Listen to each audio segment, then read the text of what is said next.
नमस्कार दोस्तों, आज हम आपके लिए लेकर आए हैं इस शानदार कीबोर्ड की अनबॉक्सिंग और फुल टेस्टिंग। सबसे पहले बॉक्स खोलते ही मिलता है इसका यूजर मैनुअल और फिर सामने आता है ये खूबसूरत white and black colour combination में माउंटेड मैकेनिकल कीबोर्ड। अब बात करते हैं इसके सबसे मजेदार टेस्ट की, वाटरप्रूफ टेस्ट।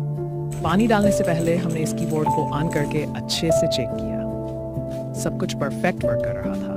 फिर हमने इसके ऊपर पानी डाला और पानी के बाद भी जब हमने इसे चेक किया तो कमाल हो गया।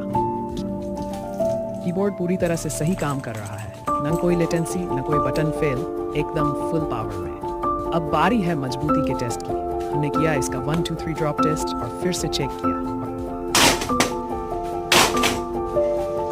और फिर वही रिजल्ट, परफेक्ट वर्किंग कंडीशन।